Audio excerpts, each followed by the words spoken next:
नाज़रीन, खैरपुर में 2 ॾींहंनि वारो फेस्टिवल जेको आहे लॻायो वियो आहे, जिते हथ जे हुनरनि जा स्टॉल ऐं मुख़्तलिफ़ क़िस्मनि जा मुख़्तलिफ़ जेके अदीबनि जा जेके आहिनि किताब नावल उन्हनि जा स्टॉल लॻाया विया आहिनि। उन सां गॾु जेको आहे पेंटिंग जी नुमाइश थी आहे, मुसवरी जी नुमाइश थी आहे, जंहिंमें मुख़्तलिफ़ ज़िंदगीअ जा जेके मुख़्तलिफ़ पहलू आहिनि उन जी अकासी कई वई आहे।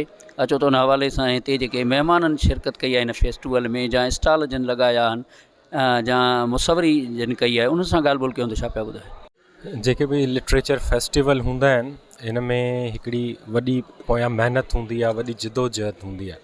ॾिसण में त इहो नंढड़ी टाइम जी हिकिड़ी एक्टिविटी लॻंदी आहे, पर हिन जे पोयां वॾी सीरीज़ ऑफ महिनत हूंदी आहे ऐं टीम वर्क हूंदो आहे। नौजवान आर्टिस्ट आहिनि, उन्हनि खे मौक़ो ॾिनोसीं ताकी हुननि जूं शयूं जेके आहिनि उहे आवाम ॾे आॾो अचनि।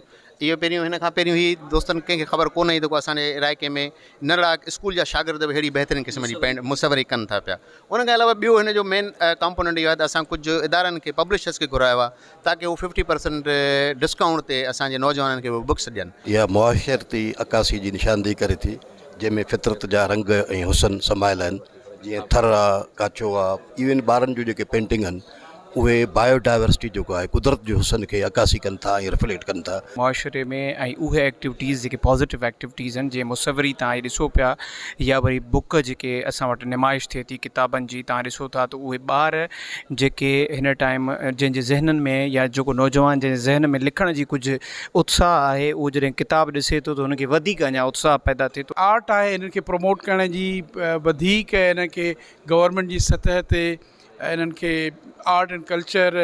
असां जॾहिं स्टूडेंट हुआसीं खैरपुर यूनिवर्सिटी में, त मूं पाण सचल लाइब्रेरी में ऐं इन्हनि सॼी शयुनि खे असां ॾिठोसीं। इंसानी जेका तख़लीक़ आहे हे हुन जो इज़हार आहे, ऐं इहा जेका तख़लीक़ कई आहे जंहिंमें मुख़्तलिफ़ आर्टिस्ट आहिनि, स्टूडेंट्स आहिनि, या जेके हितां जी आर्ट कम्यूनिटी आहे, मूंखे लॻे थो पियो त इहो हिकिड़ो तमामु ज़बरदस्त ऐं शानदार तरीक़ो आहे उन्हनि जी हिमत अफ़ज़ाई करणु, हौसला अफ़ज़ाई करणु, ऐं उन्हनि खे हिकिड़ा अहिड़ा क़िस्म जा प्लेटफॉर्म मुहैया करणु जंहिंमें हू पंहिंजे उन तमामु अंदर जी जेका तख़लीक़ आहे उनखे हू अवाम आॾो रखी सघनि ऐं अवाम उन मां कुझु सिखी सघे। त अहिड़ा जेके फेस्टिवल्स आहिनि, इहे इंसान जी ज़िंदगीअ में ऑक्सीजन जो कमु ॾियनि था। ख़ासि करे जेका इंतिहा पसंदी आहे, जो नौजवान मुंझारनि जो शिकार आहे, परेशान आहे, तकलीफ़ुनि में आहे, अज़ियतुनि में आहे, महांगाई जो जेको आहे जिन उनखे जीअण अज़ाब करे छॾियो आहे, ऐं समाजी मसइला उनखे निपुड़े छॾियो आहे। ही जेके प्रोग्राम्स आहिनि, जेके अदबी विहकूं आहिनि, इहे उन में ताज़गी पैदा कनि थियूं। सस्ती ऐं ख़ूबसूरत हिकिड़ी मालूमात बि ॾेई सघूं ऐं उन्हनि खे हिकिड़े तफ़री बि ॾेई सघूं।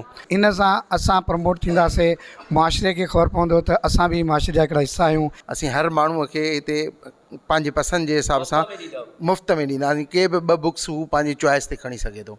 केतिरनि ई नौजवान शाइरनि अदीबनि खे बि प्रोटोकॉल मौक़ो मिले थो।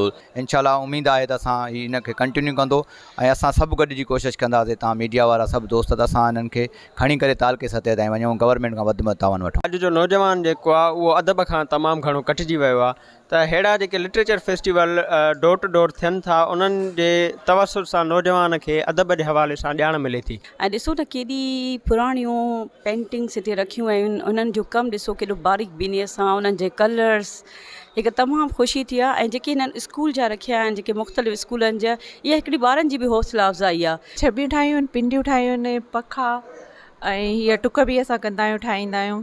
कढ़ाई बि ईंदी आहे, रिलियूं बि ठाहिणी ईंदियूं, उन्हनि जी सिलाई बि ईंदी आहे असांखे। असां सर इहे स्टार हथ जो भर्त भरियूं पिया, कढ़ाई वारो, कुंडी वारो, ऐं रिलियूं बि ठाहियूं पिया, पिंडियूं, पखा, ऐं जेको मिशिन वारो भर्त हूंदो आहे उहो बि असां तयारु कंदा आहियूं मिशिन ते। किताबनि जा डिफरेंट स्टॉल्स आहिनि, सो मुंहिंजी रिक्वेस्ट इहा आहे न्यू जनरेशन खे त ओवरऑल सभई हिननि अहिड़नि मौक़नि में अचनि ऐं फ़ाइदो वठनि। कैमरामैन आफ्ताब अलो सां गॾु ख़ादिम जुड़िजो, KTN न्यूज़, खैरपुर मीरस।